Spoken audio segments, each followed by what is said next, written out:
우리 말씀 찾아보겠습니다. 오늘 함께 은혜 나누실 말씀은 창세기 18장 1절부터 15절까지의 말씀입니다.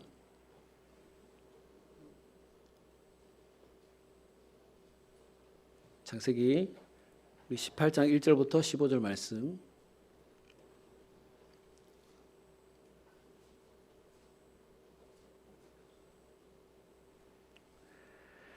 우리 한 절씩 교독하여 보죠. 제가 먼저 1절 말씀을 봅니다. 여호와께서 마므레의 상수리 나무들이 있는 곳에서 아브라함에게 나타나시니라. 날이 뜨거울 때에 그가 장막 문에 앉아 있다가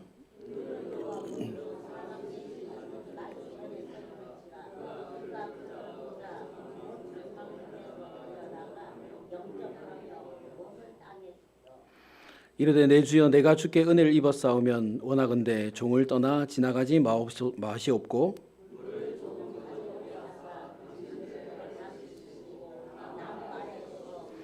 내가 떡을 조금 가져오리니 당신들의 마음을 상쾌하게 하신 후에 지나가소서. 당신들이 종에게 오셨음이니이다.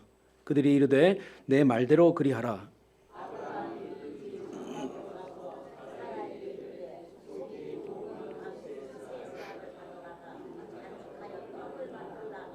아브라함이 또 가축대에 있는 곳으로 달려가서 기름지고 좋은 송아지를 잡아 하인에게 주니 그가 급히 요리한지라.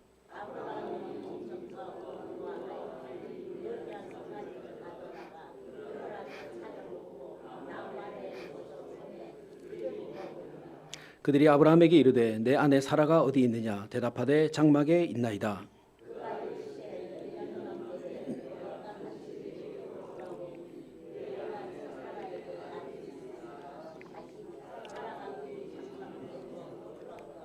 아브라함과 사라는 나이가 많아 늙었고 사라에게는 여성의 생리가 끊어졌는지라.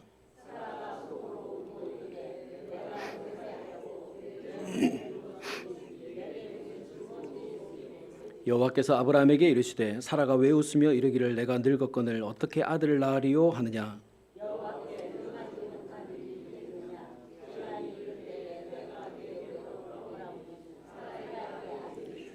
같이요. 사라가 두려워서 부인하여 이르되 내가 어찌 아니하였나이다. 이르시되 아니라 내가 웃었느니라. 아멘. 할렐루야. 날씨가 많이 추워졌습니다. 감기 조심하시고요. 제가 감기 안 드는 방법을 한 가지 알려드리겠습니다. 제가 어제 밤에 알았는데요. 어제 눈이 좀 왔지 않습니까? 눈이. 그래서 처음에 마당에 나와보니까 눈을 치우기에는 어중간하고 안 치우기에는 새벽에 얼 것 같고 그래서 고민을 하고 있었습니다. 아내랑 집사람하고 이제 그래도 치워야지 교회 오르막길이 미끄러운데 이러고 나왔는데 이미 사용 장로님이 나오셔가지고 여기 마당을 치우고 계셨습니다. 그래서 제가 장로님 추운데 들어가세요. 제가 하면 됩니다. 감기 드십니다. 들어가세요. 그랬더니 장로님 하시는 말씀이 나는 감기가 안 듭니다. 이렇게 이야기하셨어요. 그래서 이제 치우고 집에 들어가신 다음에 제가 속으로 생각했죠. 장로님은 왜 감기가 안 들까? 생각하다가 제 나름대로 스스로 이렇게 생각했습니다. 교회 눈이 올 때 교회 마당에 눈을 쓸면 감기가 안 드는구나. 할렐루야. 이렇게 생각했습니다. 옆에 사람께 이렇게 인사하죠. 눈이 오면 교회로 옵시다. 눈을 치우면 감기가 안 듭니다. 다음에 누가 오는지 제가 보겠습니다. 여러분 지난주에는 우리 아브라함에게 할례를 명하시고 그 명령을 이행하는 그런 장면을 보면서 우리가 함께 은혜를 나누어 보았는데요. 하나님은 아브라함과 그 집에 있는 모든 남자들에게 할례를 행하라라고 명령하셨습니다. 할례는 하나님의 언약 백성, 하나님의 언약 백성이라고 하는 것을 잊지 않고 늘 기억하면서 살라고 주신 표징이고 언약 백성이라고 하는 것을 드러내는 방법이라고 하지 않았습니까? 아브라함이 여태까지 자신의 계획과 뜻과 그 생각에 따라 살아왔지만 이제부터는 하나님의 말씀에 순종하며 살겠다라고 결단했고 그 집안의 모든 남자들에게 할례를 명했고 그대로 시행했다고 했습니다.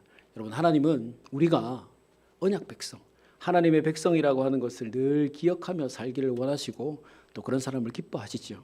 우리 그러므로 나는 할례 받은 사람이다. 할례 받은 사람이다라는 것을 생각을 가지고 우리 삶의 모든 터전에서 하나님의 백성다운 삶 또 하나님과 사람 앞에 부끄럽지 않은 그런 삶을 살아가자라고 말씀을 전해 드렸습니다. 오늘은 부지 중에 부지 중에 손님을 대접한 아브라함의 이야기를 보면서 함께 은혜를 나눠보려고 합니다.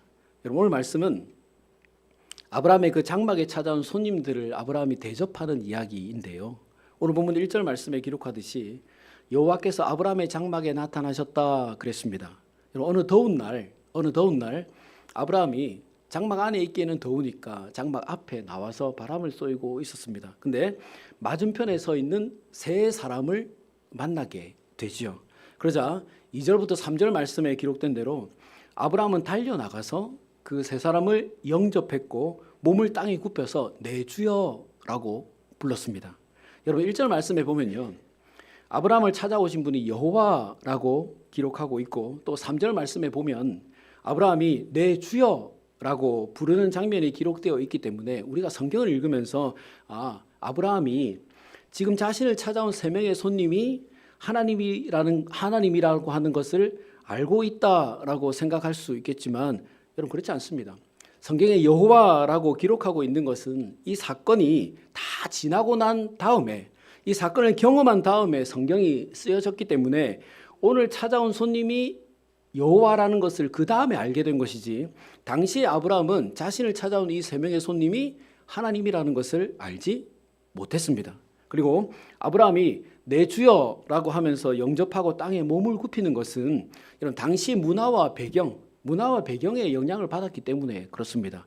여러분, 당시에 많은 사람들이 자신들이 섬기는 신이 언제 우리 집에 방문할지 모른다, 이런 생각을 가지고 살았습니다. 그래서 자신의 집에 찾아오는 모든 사람, 때로는 거지 행색을 하고 오는 사람이든 아니면 부자의 행색을 하고 찾아오는 사람이든, 그런 사람이 찾아올 때 저 사람이 내가 섬기는 신이 보낸 사자일 수 있겠구나, 천사일 수 있겠구나, 이런 생각을 가지고 있었습니다. 그래서 누구라도 언제라도 우리 집에 손님이 찾아왔을 때 하나님이 보낸 천사다, 내가 섬기는 신이 보낸 사자다라고 생각을 가지고 극진하게 대접하는 것이 당시의 문화였습니다. 여러분, 한번 생각해 보십시오. 언제 하나님의 사자가 우리 집에 찾아올지 모르고 또 어떤 모습으로 찾아올지 모릅니다. 그러면 우리 집에 찾아오는 손님을 내가 어떻게 대하겠습니까? 언제 어떤 모습으로 누가 찾아오든지 간에 모든 손님을 정성을 다해서 다 대접하고 최선을 다해서 영접할 것 아니겠습니까? 만약 홀대하고 외면했는데 더러운 행색을 하고 있어서 저런 거지를 어떻게 우리 집에 들이나, 이래서 외면하고 박대했는데 나중에 하나님이 보내신 천사면 어떡하겠습니까? 그러니 당시에 아브라함 시절에 자신의 찾아온 손님을 극진하게 대접하는 것은 당시의 문화였습니다. 그리고 히브리서 13장 말씀에 보면 오늘 이 기사가 기록이 되어 있는데요. 히브리서 13장 2절 말씀에 이렇게 되어 있습니다. 아브라함이 부지 중에 천사들을 대접했다, 이렇게 써놨습니다. 부지 중에라는 말은 모르는 사이에, 아무것 알지 못한 채, 이런 뜻이지 않습니까? 그러니까 아브라함이 오늘 자신의 집에 찾아온 세 명을 영접하고 극진하게 대접한 것은 하나님이라는 것을 알고 한 것이 아니라 당시 문화를 따라서 모르고 하나님의 사자일 수도 있겠구나라는 생각을 가지고 대접한 것이라는 것입니다. 그러니 하나님은 아브라함의 집이라는 것을 알고 찾아가셨지만, 아브라함은 지금 우리 집에 찾아온 손님이 하나님이라는 것을 모르고 대접한 것이죠. 아브라함은 그렇게 자신의 집에 찾아온 손님들을 극진하게 대접했습니다. 4절부터 8절 말씀에 기록된 대로 아브라함은 손님들을 먼저 시원한 그늘로 인도했습니다. 그리고 물을 가져와서 발을 씻겨 주었습니다. 그리고 고운 가루 세 스아를 가져다가 떡을 만들고 기름지고 좋은 송아지를 잡아서 소고기 요리를 해 주었다 그랬습니다. 그리고 치즈와 우유를 가지고 와서 대접했다, 그렇게 구체적으로 기록하죠. 여러분, 여기에서 떡을 만들 때 세 스아로 만들었다 그랬는데, 세 스아는 9대입니다. 9대. 여러분, 세 명이 떡 9대 어떻게 먹겠습니까? 그리고 사람 3명, 그것도 모르는 사람이 찾아왔는데 아브라함은 오늘 송아지를 잡았다고 했습니다. 여러분, 그러니 당시에 사람들이 어떤 신의 축복, 어떤 하나님의 사자가 주는 축복, 신의 도움을 얼마나 기대하면서 살았는가, 얼마나 바라면서 살았는가 하는 것을 우리 잘 알 수 있는 장면이죠. 아브라함도 그런 축복과 도움을 기대하면서 이 세 사람을 극진히 대접한 것입니다. 근데 여러분, 이 사람들이 그렇게 대접을 받고 나서 그냥 가지 않습니다. 9절부터 15절 말씀에 기록된 대로 하나님께서 아브라함에게 약속하신 이삭에 대한 이야기를 하면서 이제는 그 정확하게 그 기한을 알려줍니다. 10절 말씀에 내년 이맘때에 내가 다시 반드시 너를 찾아올 것이고 그때 사라가 아들을 낳을 것이다. 이렇게 알려줍니다. 여러분, 하나님은 아브라함에게 3번을 찾아오셔서 아들 이삭에 대한 약속을 하시고 이제는 아주 명확하게 그 날짜까지도 정확하게 알려주지요. 여러분, 하나님 왜 자꾸 찾아오시는 것이죠? 2번 찾아오셨으면 됐지. 왜 3번이나 찾아오십니까? 무엇 때문에 하나님께서 아브라함을 또 찾아오시고 또 찾아오시는 것입니까? 아브라함과 사라가 이삭에 대한 약속을 확신하지 못하기 때문에 그렇습니다. 정말 눈에 드러나는 증거가 없기 때문에 확신하지 못하고 있다는 것을 하나님이 아시고 아브라함에게 확신시켜 주시려고 이삭을 낳을 것이다. 이삭을 통해서 내가 너한테 한 언약을 이루어 갈 것이다 라고 하는 확신을 주시려고 하나님이 3번이나 찾아오시는 것입니다. 여러분, 계속해서 찾아오시고 확인시켜 주시고 이제는 구체적으로 그 기한까지도 하나님이 알려주시는 것입니다. 왜요? 뭐 하라고요? 기다리라고요.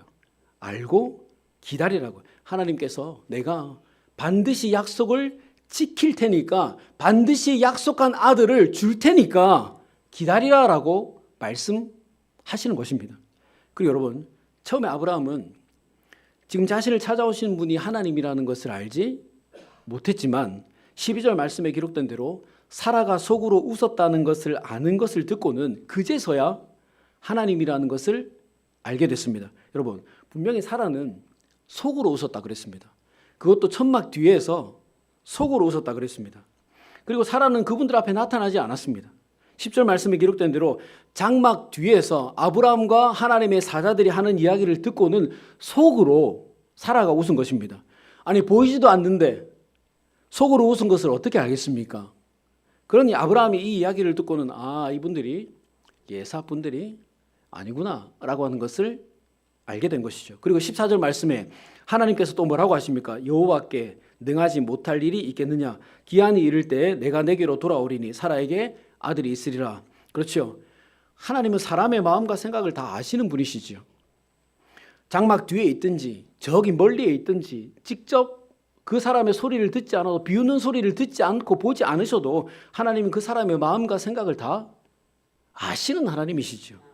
아브라함은 그제서야 우리 집을 찾아온 저 손님이 하나님의 사자들이다라고 하는 것을 알게 됐습니다. 자, 그럼 여러분, 아브라함이 자신의 집에 찾아온 손님이 하나님이라는 것을 알게 되었을 때 무슨 생각을 했을까요? 야, 내가 저분들을 극진히 대접하기를 참 잘했구나. 내가 집으로 영접하지 않고 그냥 모른 체하고 보냈다면 내가 어떻게 되었겠는가?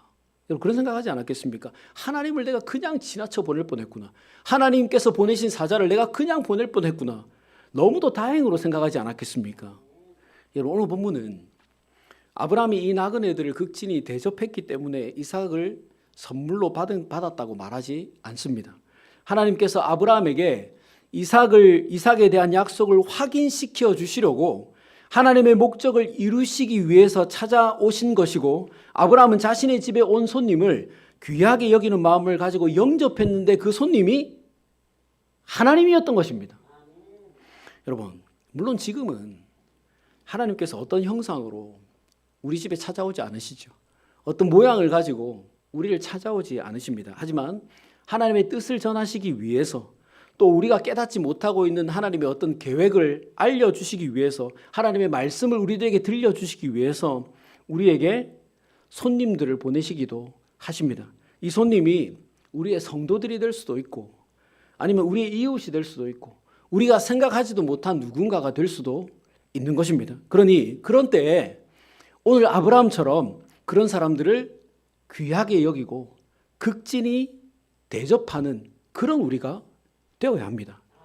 외면하고 귀찮게 여기지 말고 하나님께서 오늘 나에게 은혜 주시려고, 복 주시려고 보내신 사람이구나, 하나님의 뜻을 깨닫게 해주시려고, 하나님의 계획을 나에게 알려주시려고 나에게 보내신 사람이구나라고 여기고 우리가 할 수 있는 따뜻한 마음과 배려를 가지고 그런 사람들을 영접해, 대접해 주어야 하는 것입니다. 여러분, 오늘 아브라함은 당시의 풍습을 따라서 나그네를 대접했을 뿐인데 그 나그네가 하나님이셨고, 이제 얼마 남지 않았습니다. 하나님이셨고, 하나님은 아브라함이 가장 근심하고 답답해하던 그 아들의 문제를 완전하게 해결해 주지 않으셨습니까? 근데 여러분, 만약에 아브라함이 귀찮다, 힘들다, 아깝다, 모르는 사람한테 어떻게 송아지를 잡아주냐, 모르는 사람한테 내가 뭐 귀하다고 떡을 이렇게 몇 대나 해서 만들어주냐, 이렇게 모른 체하고 집으로 들이지 않았다면 정말 큰일 날 뻔하지 않았습니까? 만약에 하나님께서 고민하고 기도하고 있는 우리들에게 해답을 주시려고, 우리가 고민하고 걱정하고 염려하고 있던 그 문제들에 대해서 하나님이 답을 주시려고 누군가를 우리의 가운데, 우리 가정에, 우리의 가문에, 우리 교회에 보내주셨는데 우리 생각에 우리가 보기에 반갑지 않다고, 나에게 별로 중요한 사람인 것 같지 않다고 여겨서 그냥 보내면 이러면 어떻게 됩니까? 외면하고 멀리하고 그냥 돌려보내면 하나님께서 그 사람을 통해서 주시려고 하는 그 은혜, 어떤 해답, 그것 다 우리가 날려버리는 것이지 않습니까? 그래 여러분, 혹 우리 눈에 그럴듯하게 보이지 않는 누군가라고 하더라도 저런 사람이 나에게 무슨 답을 줄 것인가, 저런 사람에게서 무슨 좋은 생각이 나올까, 여러분 이런 생각이 들더라도, 또 귀찮아지고 수고해야 될 것 같다 생각이 되더라도 오늘 아브라함처럼 그런 사람을 극진히 대접해 보십시다. 하나님께서 내 이웃집 사람을 통해서 나에게 응답을 주실지, 내 곁에 있는 성도를 향해 통해서 나에게 응답을 주실지, 지나간 누군가와 잠깐 섞은 말 속에서 나에게 어떤 해답을 주실지 우리가 어떻게 알겠습니까? 저 사람이 나에게 무슨 유익이 있을까? 나에게 무슨 도움이 될까? 여러분 우리가 어떻게 단정 지을 수 있습니까? 오늘 아브라함에게는 그저 지나가는 나그네였을지 모르지만 결국 그들을 통해서 하나님은 아브라함을 향한 하나님의 그 큰 뜻과 계획을 알게 되지 않았습니까? 그래 여러분, 우리 어떻게 살아야 되겠습니까? 단순하죠. 우리 가정에, 우리 구역에, 우리 교회에 찾아오는 어떤 사람이라도 하나님이 우리에게 복 주시려고, 하나님의 뜻을 알게 해주시려고, 내가 기도하고 고민하고 갈등하는 그 문제를 우리에게 깨닫게 해주시려고 나에게 보내신 사람이다 라고 여기고 극진히 대접하면서 살아가십시다. 우리가 그렇게 살아갈 때 우리 하나님께서 그들을 통해서 좋은 것들을 우리의 삶 가운데 오늘 아브라함처럼 그렇게 부어 주실 것입니다. 그러므로 복 주시려고 보내셨다라는 생각을 가지고 우리에게 찾아오는 많은 사람들을 귀하게 여기고 극진히 대접하셔서 그런 자들에게 주시는 좋은 것들을 풍성히 받아 누리시기를 주님의 이름으로 축원합니다. 우리 같이 기도하겠습니다. 좋으신 하나님 감사합니다. 오늘 아브라함은 당시 문화를 따라서 나그네들을 극진히 대접했지만 나그네들은 하나님의 사자들이었고 하나님은 아브라함의 가장 큰 고민과 문제를 해결해 주셨습니다. 주님, 때로는 우리 어려움과 문제들 그리고 하나님의 뜻을 사람들을 통해서 해결하시고 깨닫게 하시고 알려주시는 줄 압니다. 우리 가정에, 우리 구역에, 우리 교회에 삶의 터전에 찾아오고 만나게 되는 사람들을 귀하게 여기는 마음 주시고 그들을 잘 섬기고 대접하는 그런 우리가 되게 하여 주시옵소서. 그래서 때로는 그런 사람들을 섬김으로 하나님의 은혜를 경험하게 하시고 하나님의 뜻과 계획도 알게 되는 그런 큰 은혜와 복을 허락하여 주시옵소서. 이번 한 주도 우리를 찾아오는 우리가 만나는 모든 사람들을 귀하게 여기고 잘 대접하는 삶 살기를 원하오며 예수님의 이름으로 기도드리옵나이다. 아멘.